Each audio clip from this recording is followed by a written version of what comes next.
All right, we're going to look at some more Mindsparks real quick. I think a lot of these next couple ones are going to be where we really have to look into them on the mats. Even articulating what they are to you in a video format without having another person on hand to show you specifically is going to be difficult. But at least we'll be putting it on video, making the log of it there, and then we'll be ready for the next, the next version of the video to show you on the mats and check it out on the mats and go from there. So it says 2019 Seatbelt. I do this thing with Mindsparks where I just start thinking in detail about specific grips. And I think that's kind of a main kick of mine lately, is to just really focus on grips more than positions, and learning the fundamentals of the grips, the concepts of grips, and just kind of how you can move around to different positions and different angles of attack from a grip. This one was back November 12th, 2019. It's talking about the seatbelt, and it's just all right, well, you look at the overgrip first, and all the details, what you're really trying to do with that overgrip. It's not just as simple as that's the grip that has access to their neck. You're holding that shoulder and that side end with your elbow.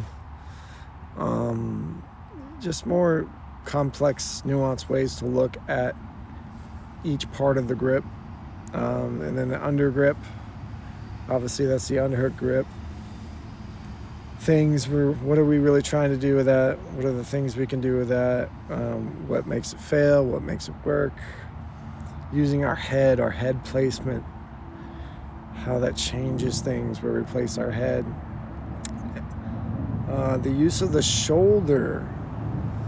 And then I specify a back take from turtle when you're rolling uke forward. You guys have seen that back take where the guy's turtling up, their head's down, and you kind of hold the seatbelt and then you roll forward and flip them. You roll them forward as well, and flipping them into your back control. The key to that, making that work,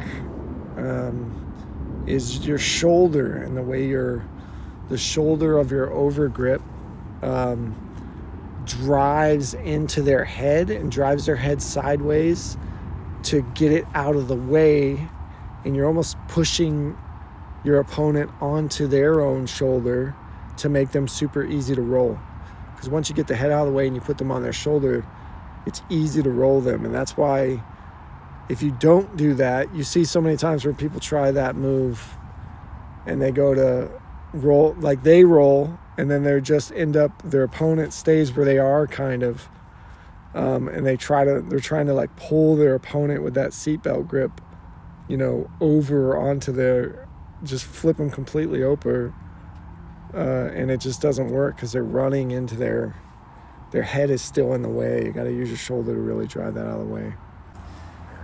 And then the final thing is using your chest, and how expanding or contracting your chest changes that control and makes it different. The placement of your chest on uke's back, how that makes a difference, and where we go from there. All right, so this is clearly something to look at on the mats. Just really digging into the nuances of each part of that control and that grip. Also the downsides of it. I'll put that as well.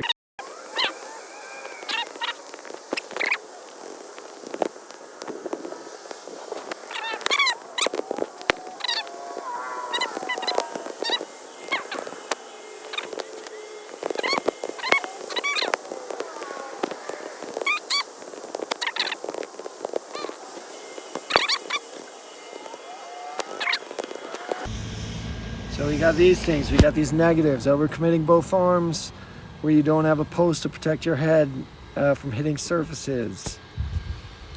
Let me fix that real quick. And you got no free hand to access tools or weapons. And we're making our hands easy to grab. We put them out in front of their face almost, into their workspace where they can grab them easy, right? So those are negatives to be considered. All right, so again, this is all to be looked at on the mats, but we're basically making this video as a log to go forward with, all right? So Slenderman out.